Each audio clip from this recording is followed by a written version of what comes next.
maybe once in a while you cover up an itty bitty lie with a big fat smile. But an itty bitty lie still lie, and that's not your style. Boots stick to the middle of the path from mile to mile. Maybe you want it real bad, so you take it. Maybe you make the promise, but then you break it. Maybe you didn't learn the words, so you fake it. And you feel a little low. But if instead you move straight ahead, keeping your promises, you'll be living straight up. If you move too far to the side, then you're gonna get stuck. It might feel like a little lie, but it's gonna catch up. Do what you say you're gonna do, you'll be on your way up. Instead you're on your way up. You'll be living straight up.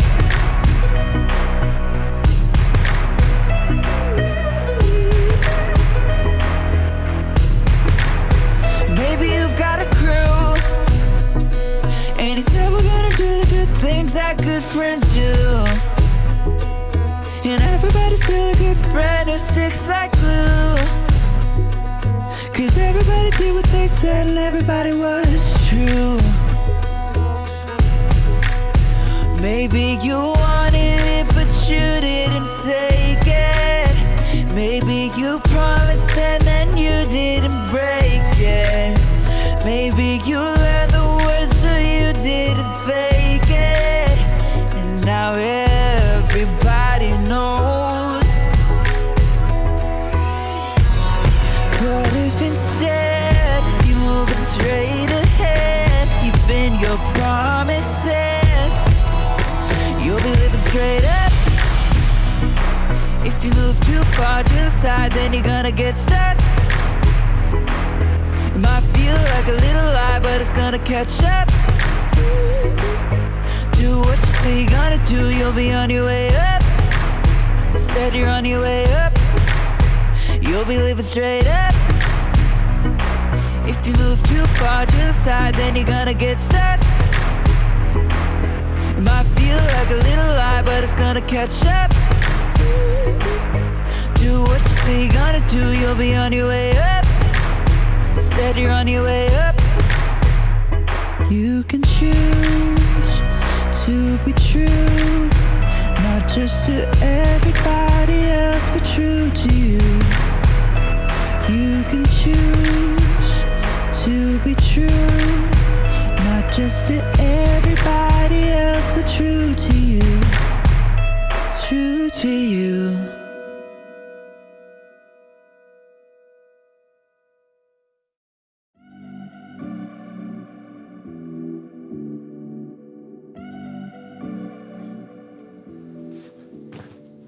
Hello, friends. It's me, Graham, and I am a hero. Hee-yah! Hee-yah! Hee-yah! Hee-yah! Uh-oh. Well, okay, I'm not a real hero, but I'm pretending to be one. It's fun to be a hero because heroes have integrity.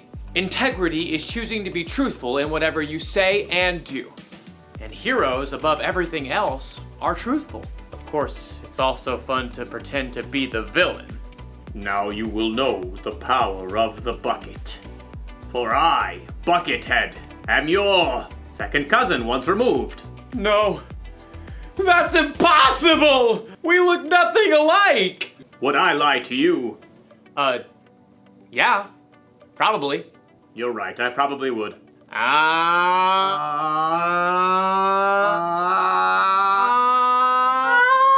The good thing about pretending to be the bad guy is that I can stop pretending anytime I want. But as you'll see in today's story, when you cheat and lie in real life, it's a little harder to take your mask off. It's really hard to breathe in here. I'll see you all back here soon.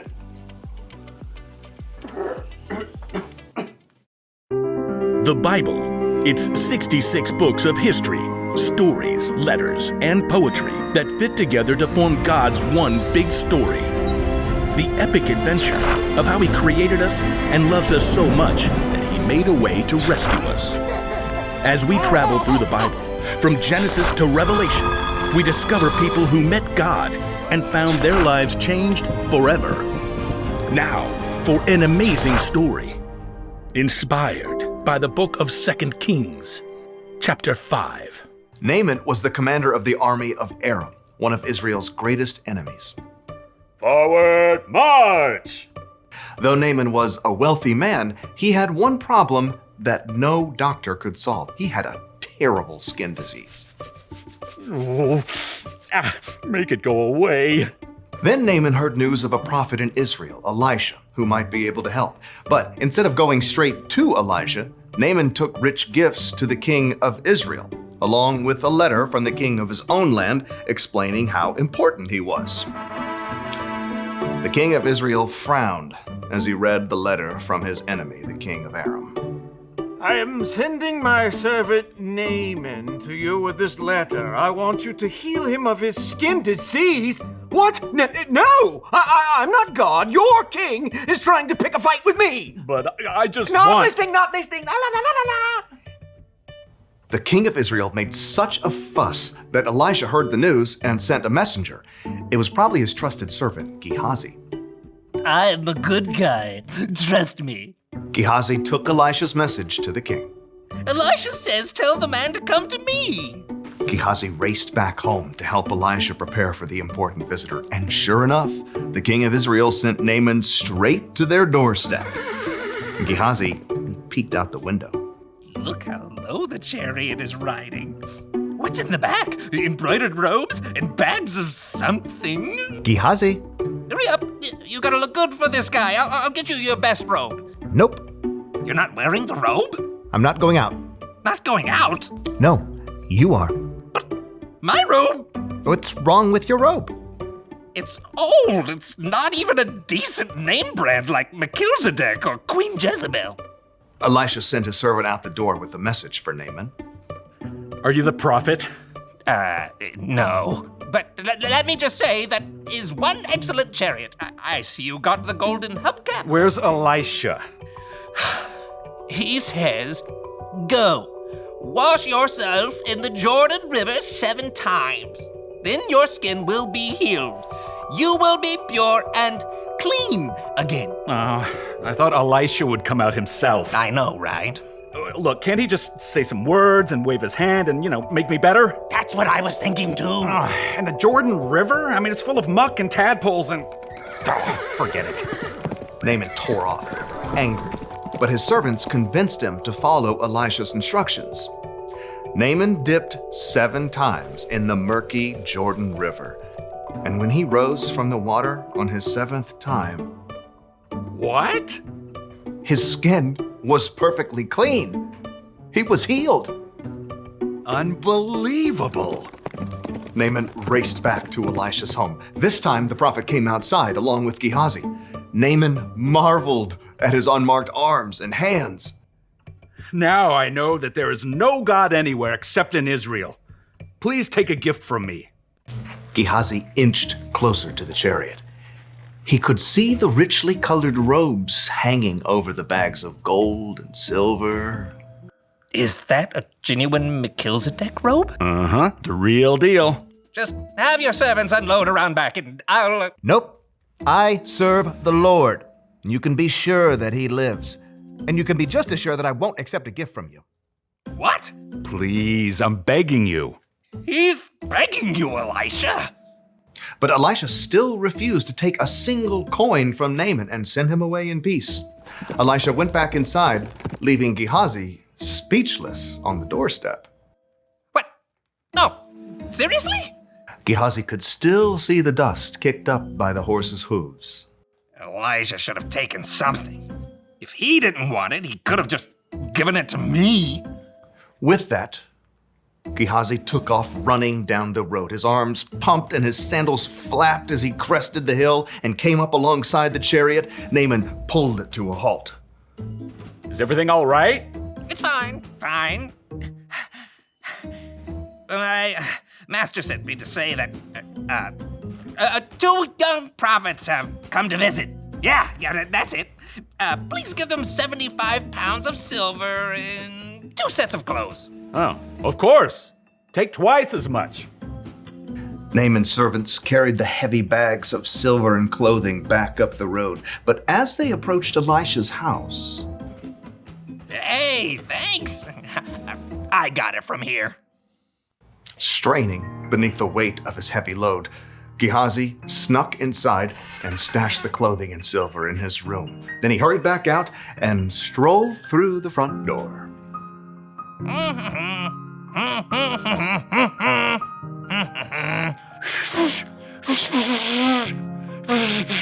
Can't whistle. Elisha studied him with sharp eyes. "Where have you been?" Oh, me? I didn't go anywhere. "Didn't my spirit go with you? I know Naaman greeted you. I know you took money and clothes." I was just being nice to the horses, making their load lighter. "You and your family after you will have Naaman's skin disease." Then I can't wear my new robes. Sure enough, Gehazi's skin was soon covered with sores, just like Naaman's was. Gehazi's lie had won him some new clothes, but it had cost him Elisha's trust and a full and healthy life.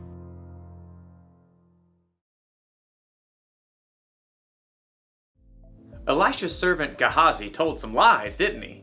He lied to himself, saying he needed more stuff than he already had. He lied to Naaman to get the stuff. Then he lied to Elisha about all of it. Maybe Gehazi wasn't a bad guy, but would you be able to trust somebody like that? Never! What if someone lied to you? What if they said they were going to keep a secret, but they let it slip out? Or if they said they'd do one thing, but then did something else instead? Do you still trust them? Oh no! It's harder to trust people after they've let you down, right? Correct! It works the same way when we're the ones who tell the lie or don't do what we say we'll do. It can make us come across as the villain. So here's the one very important thing to remember. When you're not truthful, you lose trust. When you are truthful, you're the hero! And if you need even more evidence that being truthful is the way to go, look to Jesus. He always did exactly what he said he would do. He can be trusted no matter what. That's what I want to be. What do you say, Buckethead? Will you turn from your villainous ways? Do I get to keep the bucket? Sure. It's a deal! Great! Go be heroes, everyone. Bye! Hey, Buckethead, how do you feel about tacos?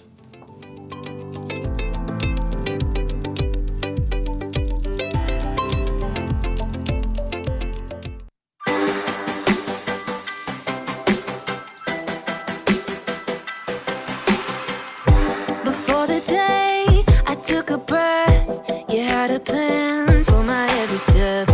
You promised to always be by my side. I believe that you are the way, you are the truth, you are the light. So I sing this to you.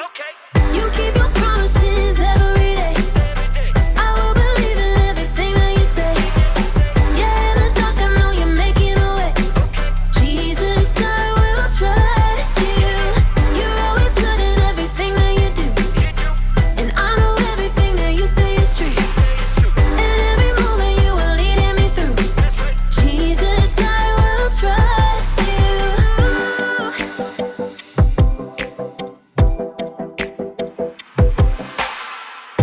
I wanna be honest and true and do what's right the way you do. You're teaching me to take a stand and live for you. 'Cause I believe that you are the way, you are the truth, you are the light. So I sing this to you. You keep your promises every day.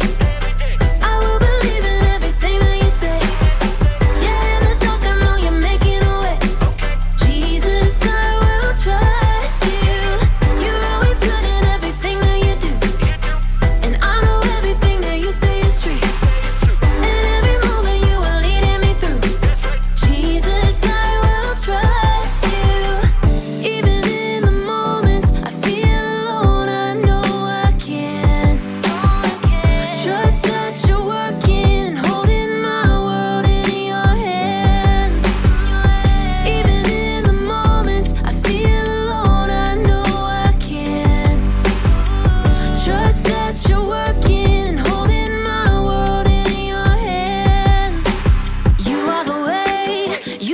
true.